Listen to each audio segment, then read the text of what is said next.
میرا مذہب کسی انسان کو ناجائز قتل کرنے کو منع کرتا ہے۔ کنہیا لال جی نے کچھ بھی کیا تھا، آپ کو کس نے یہ حق دیا کہ آپ انہیں جان سے مار دیں؟ یہ کس نے دے دیا یہ نعرہ؟ اسلام میں تو کہیں نہیں ہے، ہوئے تو مجھے بتائیے۔ جے ہند، میں تھا کا تھیماکا محسن رشید ٹونک۔ فتح پور میں ایک گھٹنا ہوئی، دو لڑکوں نے جا کے، ایک ٹیلر تھے کنہیا لال جی، ان کا قتل کیا یہ کہہ کر کہ انہوں نے نپور شرما کو سپورٹ کیا تھا۔ میں بالکل ایک کرسٹل کلیئر بات بتانا چاہتا ہوں کہ اگر آپ اللہ کے نبی سے محبت کی بات کرتے ہیں تو آپ کو ان کی ٹیچنگز پہ عمل کرنا پڑے گا۔ آپ کو یہ دکھانا پڑے گا کہ ہم آپ سے اتنی محبت کرتے ہیں کہ ہم آپ کے بتائے ہوئے ہر راستے پر چل رہے ہیں۔ آپ کے دل کی بات اسلام نہیں ہے، آپ کے دل کو جو اچھا لگ رہا ہے یا آپ کو جو اچھا لگ رہا ہے وہ اسلام نہیں ہے۔ اسلام وہی ہے جو قرآن میں لکھا ہے یا اللہ کے نبی نے اپنی زندگی میں کر کے دکھایا۔ اللہ کے نبی جب طائف گئے، مکہ سعودیہ میں ایک شہر ہے طائف، جب وہاں گئے دعوت کے لیے، دین کی دعوت کے لیے، تو ان لوگوں نے اللہ کے نبی کا مذاق اڑایا اور شرارتی بچوں کو ان کے پیچھے لگا دیا کہ انہوں نے اللہ کے نبی کے پتھر مارے۔ جب انہوں نے ان کے پتھر مارے اور اللہ کے نبی وہاں سے نکلے تو خونم خان ہو گئے، اور ایک پیڑ کے نیچے جا کے رکے تو دو فرشتے نازل ہوئے اور انہوں نے کہا یا رسول اللہ آپ کہیے، اگر آپ کہیں تو جن دو پہاڑوں کے بیچ میں طائف ہے ان دونوں کو ملا دیا جائے اور اس بستی کو برباد ختم کر دیا جائے، کچل دیا جائے اس میں رہنے والے لوگوں کو جنہوں نے آپ کے ساتھ بدتمیزی کی۔ اللہ کے نبی نے کہا نہیں، مجھے امید ہے کہ یہ لوگ کل کو اللہ کے ماننے والے ہوں گے اور اس دین کی خدمت کریں گے۔ اللہ کے نبی نے تو نہیں کہا کہ ان سب کے گردن سر تن سے جدا کر دو۔ یہ کس نے دے دیا یہ نعرہ؟ اسلام میں تو کہیں نہیں ہے، ہوئے تو مجھے بتائیے۔ دوسرا انسیڈنٹ، ابو لہب اور اس کی بیوی اللہ کے نبی کے راستے میں کانٹے بچھا دیا کرتے تھے جب آپ نکلا کرتے تھے۔ آپ سجدے میں ہوتے تھے اور اونٹ کی اوجڑی آپ کی کمر پہ لا کے پٹک دی جاتی تھی۔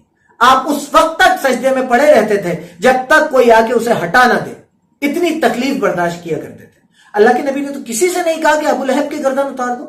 یہ کیسی آئیڈیولوجی ہے؟ یہ کیسا سیٹسفیکشن ہے؟ یہ کون سا اسلام ہے کہ آپ اسلام کے نام پر، اللہ کے نبی کے محبت کے نام پر کسی کو مار دو؟ اس لیے مار دو کہ وہ آپ کی رائے سے اتفاق نہیں رکھتا۔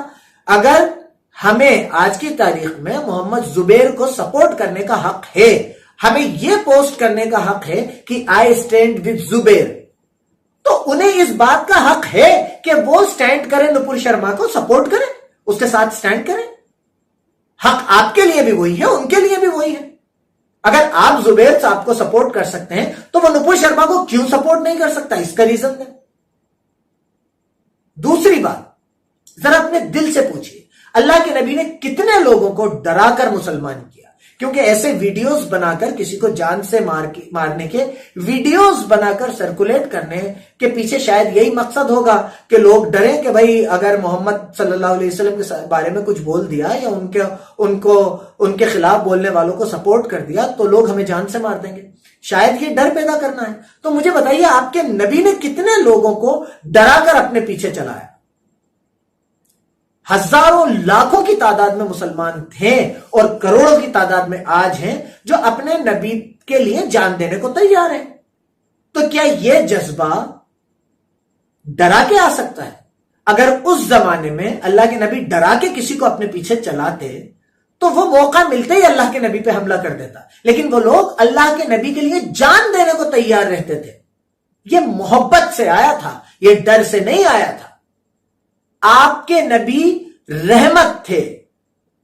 آپ یہ کسی کو جان سے مار کے کیا ثابت کرنا چاہتے ہیں؟ مجھے تو قرآن کا ایک سیدھا سیدھا حکم پتا ہے کہ ایک ناحق ایک انسان کا قتل پوری انسانیت کا قتل ہے۔ مجھے یہ بتائیے کہ کنہیا لال جی نے کچھ بھی کیا تھا، آپ کو کس نے یہ حق دیا کہ آپ انہیں جان سے مارتے ہیں؟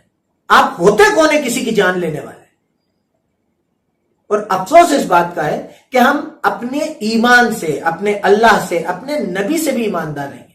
ہمیں کہا گیا کہ حق پہ رہو، وتواصوا بالحق وتواصوا بالصبر۔ وہ لوگ کامیاب ہوں گے جو حق پہ ہوں گے، جو حق کی بات کریں گے اور صبر کریں گے۔ کہاں ہے ہمارا حق؟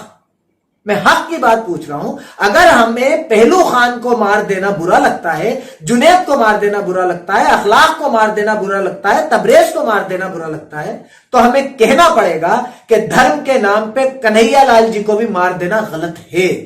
ہم اسلام کی یہ تصویر کسی کو بنانے نہیں دے سکتے، کسی قیمت پہ بنانے نہیں دے سکتے. میرا مذہب کسی انسان کو ناجائز قتل کرنے کو منع کرتا ہے. ہر ملک کا اپنا ایک قانون ہے. آپ کو جو بھی چیز بری لگ رہی ہے اس قانون کے مطابق کام کیجیے. قانون کو ہاتھ میں لینے کا حق کس نے آپ کو دے دیا؟ میں گزارش کروں گا ہر ایک مسلمان بھائی سے کہ پہلے قرآن کو پڑھیے، پہلے جانیے کہ اللہ آپ سے کیا چاہتا ہے. اللہ کی نظر میں سب سے بہترین انسان کون ہے، اللہ کی نظر میں سب سے بہترین مسلمان کون ہے، اس کے بعد وہ مسلمان بننے کی کوشش کیجیے. سب سے بہترین ایگزامپل، سب سے بہترین انسان اور سب سے بہترین مسلمان میرے نبی محمد صلی اللہ علیہ وسلم ہے. تو ذرا ان کا لائف اٹھا کے، ان کی زندگی اٹھا کے دیکھیے کہ آپ نے کتنے لوگوں کو اس لیے مار دیا کہ انہوں نے ان کے لیے بدتمیزی کی، کتنے لوگوں کو محبت سے جیتا اور کتنے لوگوں کو ڈرا کر جیتا. اللہ کے حکم سے آپ کو ایک آدمی نہیں ملے گا جس پہ اللہ کے نبی محمد صلی اللہ علیہ وسلم نے ڈرا کر اس کو اپنے پیچھے کھڑا کیا ہو یا اسے اپنا ماننے والا بنایا ہو. اور کروڑوں ملیں گے جو ان کی اخلاق سے، ان کے محبت سے ان کے پیچھے چلنے کو تیار ہوئے. میری ہاتھ جوڑ کے گزارش ہے کہ اسلام کو اس طریقے سے پریزنٹ مت کیجیے. جتنے بھی میرے ہندو بھائی اس ویڈیو کو دیکھ رہے ہیں، میں آپ کو بتانا چاہتا ہوں کہ اسلام اور محمد صلی اللہ علیہ وسلم کا کہیں یہ ٹیچنگ نہیں ہے کہ آپ جا کے ایک بے گناہ کسی بھی، چاہے وہ ہندو ہو، مسلمان ہو، سکھ ہو، عیسائی ہو، کوئی بھی ہو، ان اسلام کی اور محمد صلی اللہ علیہ وسلم کی یہ ٹیچنگز نہیں ہے کہ آپ جا کے ایک بے گناہ آدمی کو مار دیجیے. مہربانی کر کے اسے محمد صلی اللہ علیہ وسلم اور اسلام سے جوڑ کے مت دیکھیے.